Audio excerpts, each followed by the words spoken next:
అమర్ నేను ప్రేమించుకుంటున్నాం, పెళ్లి చేసుకోబోతున్నాం అని చెంబాతో చెప్పించాను. అమర్ దాన్ని బాగా నమ్మాడు. అబ్బా! నాకిప్పుడు ఎంత సంతోషంగా ఉందో, అమర్‌తో నా పెళ్లి జరిగిపోతుంది అని మనోహరి చాలా మురిసిపోతూ, సిగ్గుపడుతూ గదిలో అటు ఇటు తిరుగుతూ ఆలోచిస్తూ ఉంటుంది. మనోహరి ఆంటీ మీకు కాఫీ కావాలా? అంటూ అంజు, బుజ్జమ్మ అక్కడికి వస్తారు. నాకు కాఫీ కావాలంటే మీరెందుకొచ్చి అడుగుతున్నారు? అందుకు యాదమ్మ ఉంది కదా! అని మనోహరి అంటుంది. అంటే మేము యాదమ్మతోనే అడిగి నీకోసం తీసుకొస్తాం ఆంటీ. ఎందుకంటే మీరు మా డ్యాడ్‌ని బాగా చూసుకుంటున్నారు కదా! అని మాకు పెట్టడం రాకపోయినా మేమే తీసుకొచ్చిద్దామని బుజ్జమ్మ, అంజు అంటూ ఉంటారు. సరే వెళ్ళండి కావాలి అని మనోహరి అంటుంది. ఆనంద్, ఆకాష్ చెంబా దగ్గరికి వెళ్లి కాఫీ పెట్టివ్వు అని అడగడంతో, అయినా మీకు కాఫీ కావాలంటే నేనెందుకు కాఫీ పెట్టివ్వాలి అని చెంబా అంటూ ఉంటుంది.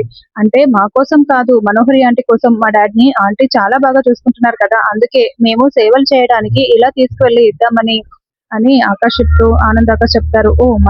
మీరు మనోహరి ఆంటీ వైపే నిలబడండి. మిస్సమ్మ వైపు అస్సలు ఉండకండి. అప్పుడే మీకు కూడా చాలా లాభం ఉంటుంది. ఇప్పుడే మీకు కాఫీ పెట్టిస్తాను అని చెంబా అంటుంది.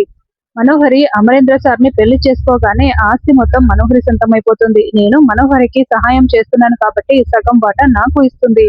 అది తీసుకొని కలకత్తాలో సెటిల్ అయిపోతాను అని చాలా సంతోషపడుతూ కాఫీ పెడుతూ ఉంటుంది. అలా చెంబా కాఫీని కప్‌లో పోస్తూ ఉంటుంది. అప్పుడే యాదమ్మ, యాదమ్మ అంటూ బుజ్జమ్మ, అంజు హాల్‌లో నుండి కేకలు పెడుతూ ఉంటారు. అబ్బా! మీరే నయం పిల్లలు. ఈ ఆడపిల్లలున్నారే ఎలా కేకలు పెడుతున్నారో చూడు. ఏంటి ఎందుకు కేకలు పెడుతున్నారు? అంటూ చెంబా వస్తుంది. మనోహరి ఆంటీకి కాఫీ కావాలంట అని చెప్పడంతో, అబ్బా! నేను పెడుతున్నాను కదా! ఎంతమంది వచ్చి చెప్తారు? నేను వెళ్లి ఇస్తానులే అని చెంబా చెప్తుంది.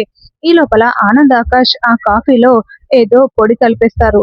యాదమ్మ వచ్చే లోపల ఏమీ తెలియనట్లు సైలెంట్ గా నిలబడి ఉంటారు.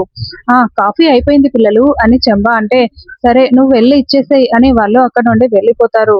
ఇదిగో మనోహరి కాఫీ అని యాదమ్మ రావడంతో, థ్యాంక్ యూ చెంబా అని మనోహరి తీసుకొని తాగుతూ ఉంటుంది. థ్యాంక్స్ నాకెందుకు, పిల్లలకి చెప్పు అని యాదమ్మ అంటుంది. అప్పుడే పిల్లలందరూ చాటుగా ఇదంతా చూస్తూ ఉంటారు. అబ్బా చాలా బాగుంది అని కాఫీ తాగగానే, అబ్బా అదేంటి నా కడుపులో ఏదోలా ఉంది అని మనోహరి అంటూ ఉంటుంది. ఎలా ఉంది, వికారంగా ఉందా అని చెంబా అంటే, ఆ నాకు చాలా కడుపు నొప్పిగా ఉంది, చాలా వికారంగా అనిపిస్తుంది అని వాష్‌రూమ్ లోకి పరుగులు పెడుతూ ఉంటుంది. అలా మాటి మాటికి మోషన్స్ అవుతూ ఉంటే వాష్‌రూమ్స్ కి రూమ్ లోకి తిరుగుతూ కుప్పకూలిపోతుంది. అబ్బా ఏం కలిపి చచ్చావు అని మనోహరి అంటే, ఏంటి నేను కాఫీ చాలా బాగా ఇచ్చాను, నువ్వే ఏదో తిని తెచ్చుకుంటావు అని చెంబా అంటే, నేనేం తినలేదు, నీ చెత్త కాఫీ వల్లే నాకు ఇలా అయింది అని మనోహరి అంటుంది.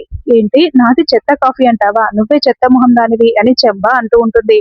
ఏంటి నన్నంత మాట అంటావా, నువ్వు ఈ ఇంట్లో పని మనిషివి, నేను చెప్పింది చెయ్యాలి, ఏంటి ఎక్స్ట్రా మాట్లాడుతున్నావు అని మనోహరి అంటే, నాకు ఈ ఇంట్లో పని మనిషి పోస్ట్ అయినా ఉంది, నీదే ఏ పోస్టు లేకుండా పడి ఉన్నావు ఈ ఇంట్లో అని చెంబా అంటుంది. నన్ను అంత మాట అంటావా అని మనోహరి చెంప పగలగొడుతుంది. నన్నే కొడతావా అంటూ చెంబ మనోహరి చెంప పగలగొడుతుంది. ఏంటి ఇంత ధైర్యం, నన్నే చెంప పగలగొడతావా అంటూ మనోహరి చెంబాని ఇలా కొడుతూ ఉంటుంది. ఇంకా పిల్లలు చూసి చాలా సంతోషపడుతూ ఉంటారు.